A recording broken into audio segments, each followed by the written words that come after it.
Before we get started with today's interview, just a quick reminder, click the thumbs up, make sure you subscribe and ding the bell so that you don't miss any of the great interviews that we have coming up. Now, on to today's interview. Welcome back, everybody. It is my great pleasure and honor to be here today with composer Dennis Alexander. Welcome, Dennis.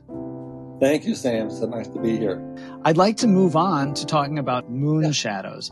And Moonshadows has that really cool, sophisticated, jazzy sound to it. Again, I can see this becoming extremely popular with adult students, with older students. It's an easier work, but it still has that very sophisticated sound. Talk to us about how you were inspired to compose this piece and what students should watch out for as they're performing it. Elementary level adult students love pieces like this.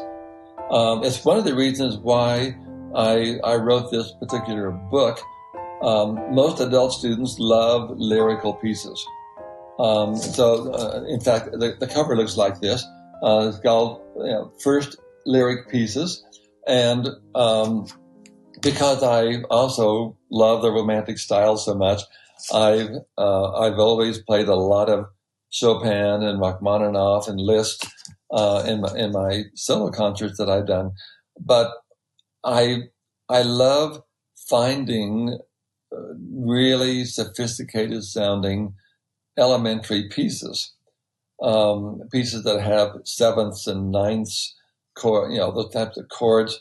And also, I think it's so important at this level to find pieces that get the students playing over a wider range of the instrument. And in Moonshadows, you have all of these things going on. In fact, I have a current adult student right now who is playing this piece, and he just loves it. It's one of his favorite pieces. He's told me, at least. And but this piece starts off with intervals of the fourth in the right hand and intervals of the fifth in the left hand. But these sounds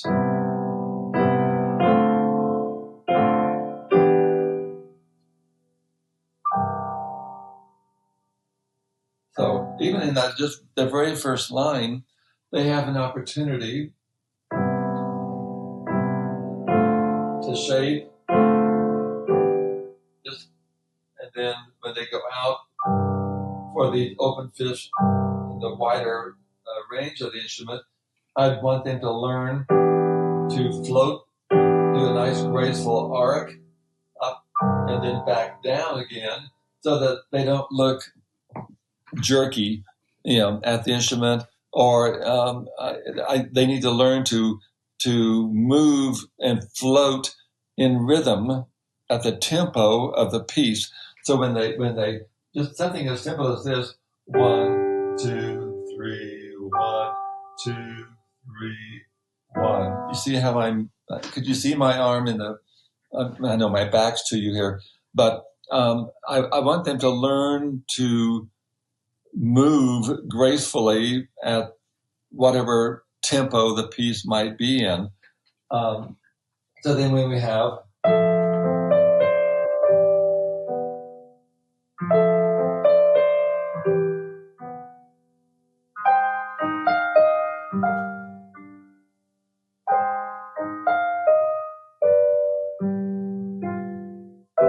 the same thing as the opening, but in an octave higher. And then we have broken fifths. So it gives them an opportunity in this little piece to explore that wide range of the instrument, create some beautiful color, some beautiful choreography. So that's really what I really had in mind when I wrote Moonshadows, was to give them an opportunity to really look and sound artistic. I love that you left us this little harmonic gift at measure 13 with us, another one of those surprise chords. And it just kind of, it's just such a treat to hear that, because it just about the time you think, oh, I have this all figured out, you surprise us again. And it's so wonderful. I will admit that I've always liked surprises. And in my composing work, I feel like it's really important that every piece has some kind of a surprise somewhere. It might be a rhythmical surprise. It might be a harmonic surprise. It might be a surprise of silence. And it might be a surprise of shocking loudness. but it's what makes music, I think, fun to practice and fun to listen to when you hear some of those delicious surprises coming through. Of course, Mozart did this, Beethoven did this, all of the great composers from the classical period have these fabulous surprises in their music. I've tried very hard in my own writing to create those moments where there's at least one or two surprises along the way.